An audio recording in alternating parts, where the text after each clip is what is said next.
Assalamualaikum warahmatullahi wabarakatuh.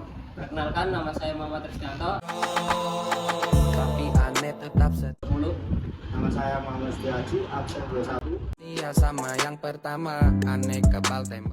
Nama saya Salma Nafika, absen 24. Walau ente paksa-paksa, jangankan cuma Saya Ibu Erika Maisara, absen 6. cinta peluru gotri aneh tangkis istilah. Nama saya Sinta Diliana, absen 30. Kate istri aneh lebih manis. Nama saya Amanda Eka Melana, absen 4. Kate istri aneh lebih manis. Di sini kami akan menjelaskan tentang materi bab 4, buku fiksi dan non-fiksi. Kali ini kita akan membahas mengenai pengertian buku fiksi dan buku non-fiksi. Buku fiksi adalah buku yang berisi cerita imajinatif, hayalan, atau tidak berdasarkan kenyataan.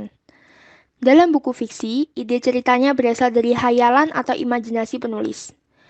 Tujuan dibuat buku fiksi sendiri yaitu untuk menghibur, menyasar emosi pembaca, dan mengajak mereka seolah-olah masuk ke dalam cerita. Buku fiksi menggunakan bahasa kiasan atau tidak bermakna sebenarnya, bisa juga disebut dengan konotatif. Sedangkan pengertian dari buku non-fiksi adalah buku yang dibuat berdasarkan fakta dan kenyataan. Isi dari buku non-fiksi berupa informasi, pengetahuan, atau wawasan. Tujuan penulisan buku non-fiksi sendiri ialah menyajikan temuan baru atau penyempurnaan dari informasi yang sudah ada. Buku non-fiksi ditulis menggunakan bahasa formal dan mengandung bahasa denotatif, atau bahasa yang memiliki makna sebenarnya. Nah, sedangkan untuk contoh dari buku fiksi misalnya cerpen, novel, komik, cerita bergambar, roman, puisi, drama, dongeng, fabel, hikayat, mitos. Sedangkan untuk contoh dari buku non-fiksi sendiri, misalnya biografi, laporan ilmiah seperti skripsi, tesis, disertasi, jurnal, esai, buku pelajaran, karya tulis ilmiah, opini, dan pidato. Ciri-ciri dari buku fiksi ada 5. Yang pertama, berisi cerita rekaan atau hayalan. Yang kedua, ditulis dengan bahasa konotatif atau menggunakan majas. Yang ketiga, tanpa kaidah baku.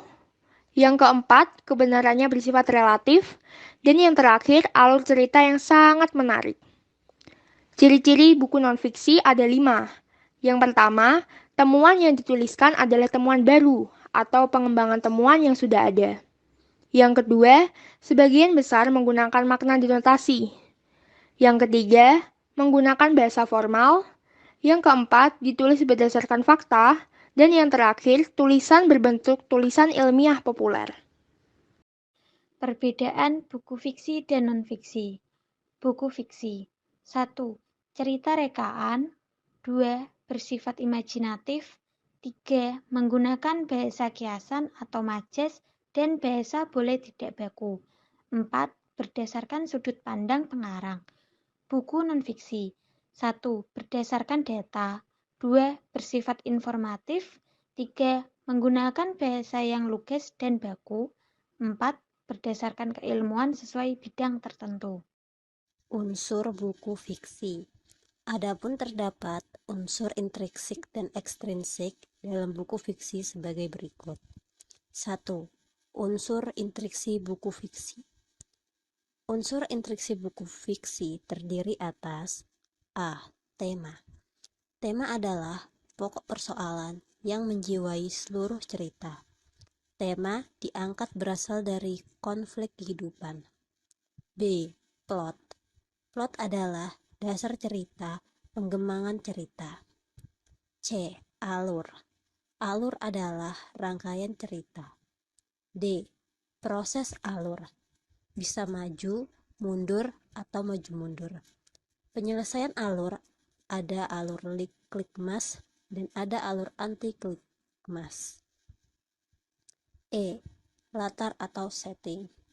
Latar atau setting adalah tempat terjadinya cerita, terbagi menjadi 2, yaitu latar geografis, yaitu tempat kejadian berlangsung.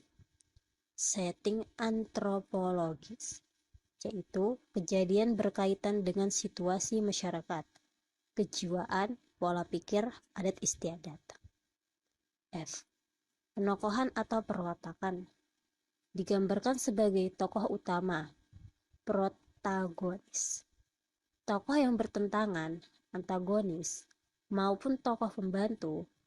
Penghadiran tokoh bisa langsung dengan cara melakukan deskripsi, melukiskan pribadi tokoh, atau tidak langsung dengan cara dialog antar tokoh. G. Bidang tokoh harus digambarkan. 1. Bidang tampak, gestur, mimik, pakaian, milik pribadi, dan sebagainya. Bidang yang tidak tampak, motif berupa dorongan atau keinginan psikis berupa perubahan kejiwaan, perasaan, dan religiusitas. H. Suasana. Suasana yang mendasari cerita adalah penokohan, karena perbedaan karakter sehingga menimbulkan konflik. Dengan konflik, pengarang berhadapan dengan suasana menyedihkan, mengharukan, menantang, menyenangkan, atau memberi inspirasi. 2. Unsur ekstrinsik buku fiksi. Unsur intrinsik buku fiksi terdiri atas A. Bagian sampul buku, B. Rincian subbab buku, C. Judul subbab, D. Tema cerita, E. Bahasa yang digunakan. Unsur buku non-fiksi. 1.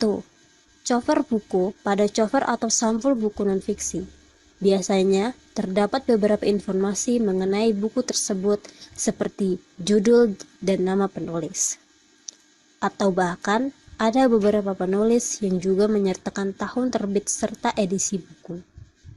2. Rincian subbab buku. Rincian subbab buku biasanya berisi gambaran umum dari subbab yang bersangkutan. Tujuannya supaya para pembaca bisa lebih mudah memahami dasar-dasar informasi yang ada dalam buku tersebut. 3. Judul subbab buku. Judul subbab biasanya terletak di halaman daftar isi pada buku non-fiksi, sehingga pembaca bisa lebih cepat dan lebih mudah untuk menemukan bagian yang ingin dicari. 4. Isi buku. Bagian ini akan menjelaskan secara rinci mengenai isi keseluruhan buku tersebut. Biasanya ditulis dalam bahasa yang baku dan mudah dipahami oleh para pembaca. Dan tentunya juga berdasarkan fakta dan data yang bisa dipertanggungjawabkan oleh penulis. 5. Cara menyajikan isi buku. Unsur ini berupa daftar pustaka dari buku non-fiksi yang biasanya dibuat untuk menyertakan berbagai sumber referensi yang digunakan dalam penulisan buku tersebut. 6. Bahasa yang digunakan dalam penulisan buku non-fiksi biasanya adalah bahasa yang sesuai dengan KBBI. Dan jika ada kata sarapan dari bahasa asing, penulisan akan mencantumkan di bagian glosarium supaya pembaca bisa mencari arti katanya. Selain itu, buku non-fiksi juga harus menggunakan bahasa yang lugas dan tidak bertele-tele, sehingga informasi yang disampaikan bisa diterima dengan baik oleh para pembaca. 7. Sistematika penulisan buku non-fiksi harus ditulis secara sistematis dan terstruktur dengan baik dan runtut, sehingga tidak acak-acakan dan membingungkan para pembaca. Struktur buku fiksi. 1. Sampul buku, yaitu bagian yang berisi identitas buku meliputi judul, pengarang, penerbit, dan tahun terbit. 2. Pokok bab buku, yaitu bagian yang memuat kata pengantar dan ungkapan terima kasih kepada pihak-pihak yang terlibat dan berjasa dalam pembuatan buku. 3. Judul bab dan subbab, yaitu bagian berupa daftar isi yang memuat judul-judul bab dan subbab isi buku. 4. Tokoh dan penokohan, merupakan bagian yang berisi penjabaran mengenai tokoh dan karakter yang berperan dalam cerita. 5. Tema cerita, merupakan bagian yang berisi penjabaran mengenai gagasan atau inti cerita yang ingin disampaikan penulis. 6. Bahasa yang digunakan, yaitu bahasa yang digunakan oleh penulis dalam menyusun buku. Bagian ini biasa terdapat di glosarium. 7. Penyajian alur cerita, yaitu bagian yang berisi rangkaian peristiwa yang membentuk cerita. Struktur buku nonfiksi. Struktur buku nonfiksi juga umumnya terdiri dari orientasi, komplikasi, evaluasi, resolusi, dan koda. Struktur ini bersifat relatif, bergantung pada kebutuhan penulis dan jenis buku nonfiksi. Selain itu, umumnya buku nonfiksi dibuka oleh abstrak yang menjadi komponen penting dalam sebuah karya tulis ilmiah. Abstrak memberikan gambaran ringkas kepada pembaca mengenai isi dari buku nonfiksi. Hubungan unsur dalam buku fiksi dan nonfiksi. Hubungan buku fiksi dan nonfiksi meliputi kesamaan yaitu di antaranya adanya cover buku, adanya subbab, adanya judul bab. Hubungan buku fiksi dan nonfiksi meliputi perbedaan yaitu di antaranya buku nonfiksi memiliki isi ilmiah, faktual, aktual, dan objektif. Sedangkan isi buku fiksi terdapat tokoh, alur, dan tema. Buku nonfiksi menggunakan bahasa baku, sedangkan buku fiksi menggunakan bahasa figuratif. Buku nonfiksi ditulis berdasarkan sistematika standar, sedangkan buku fiksi ditulis tidak berdasarkan sistematika. Sudut pandang adalah cara pengarang sebuah cerita untuk menempatkan di mana dia akan menjadi dalam sebuah cerita. Berikut ini beberapa sudut pandang yang dapat digunakan pengarang dalam bercerita. A. Sudut pandang orang pertama. Sudut pandang ini biasanya menggunakan kata ganti aku atau saya. Dalam hal ini, pengarang seakan-akan terlibat dalam cerita dan bertindak sebagai tokoh cerita. B. Sudut pandang orang ketiga. Sudut pandang ini biasanya menggunakan kata ganti orang ketiga seperti dia, ia, atau nama orang lain yang dijadikan sebagai titik berat cerita. C. Sudut pandang pengamat serba tahu. Dalam hal ini, pengarang bertindak seolah-olah mengetahui segala peristiwa yang dialami tokoh dan tingkah laku tokoh. D. Sudut pandang campuran atau sudut pandang orang pertama dan pengamat serba tahu. Pengarang mula-mula menggunakan sudut pandang orang pertama, selanjutnya serba tahu, dan bagian akhir kembali ke orang pertama. Fiksi. Nilai-nilai yang biasa terkandung dalam buku fiksi adalah nilai moral, nilai sosial, nilai budaya, dan nilai pendidikan. Non-fiksi.